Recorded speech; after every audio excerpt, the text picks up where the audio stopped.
ભારતીય નાગરિકોને લઈ સામ પિત્રોડા દ્વારા આપેલા વિવાદિત નિવેદન માટે ભારતીય જનતા પાર્ટી દ્વારા આઝાદ ચોક ખાતે પૂતળા દહન કરી વિરોધ પ્રદર્શન કરાયું। આજરોજ વલસાડ ખાતે ભારતીય જનતા પાર્ટી દ્વારા સામ પિત્રોડાનું પૂતળા દહન કરી વિરોધ પ્રદર્શન કર્યું હતું।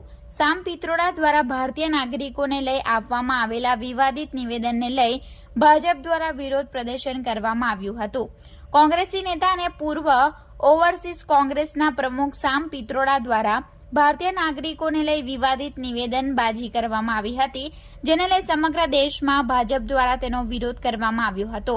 સમગ્ર બાબતને લઈ વલસાડ ખાતે પણ ભારતીય જનતા પાર્ટી અને ભારતીય જનતા પાર્ટી યુવા મોરચા દ્વારા આઝાદ ચોક વિસ્તારમાં સામ પિત્રોડા અને કોંગ્રેસ પાર્ટીના વિરોધમાં સૂત્રોચ્ચાર કરવામાં આવ્યા હતા।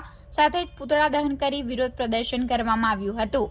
સાથે જ સામ પિત્રોડા પર વધુ કડકમાં કડક કાર્યવાહી થાય તેવી માંગ ભારતીય જનતા પાર્ટી દ્વારા કરવામાં આવી હતી।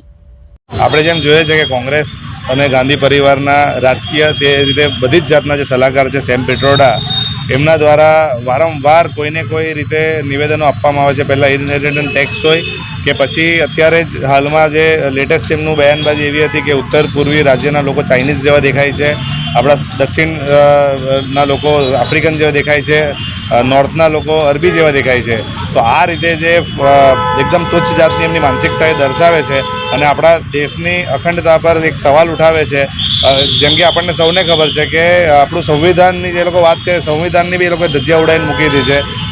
નોર્થ ઇસ્ટના લોકોને અગર આપણે ચાઇનીઝ કરીને બોલાવીએ તો એક ગુનો સાબિત થાય છે, પણ તે છતાં પણ કોંગ્રેસના દિગ્ગજ એવા કહેવાતા દિગ્ગજ નેતા જો આવું બયાનબાજી કરે તો આ આખા વિશ્વમાં ભારતની આ રીતે એ લોકો દર વખતેની જેમ ખિલ્લી ઉડાવે છે। તો તે અમારો સખ્ત વિરોધ છે। શું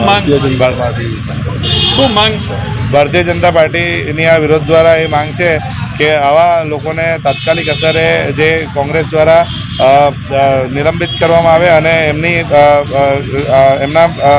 એમની વિરુદ્ધમાં યુનાઇટેડ નેશન જેવા સંસ્થા દ્વારા સખ્તમાં સખ્ત કાર્યવાહી કરવામાં આવે।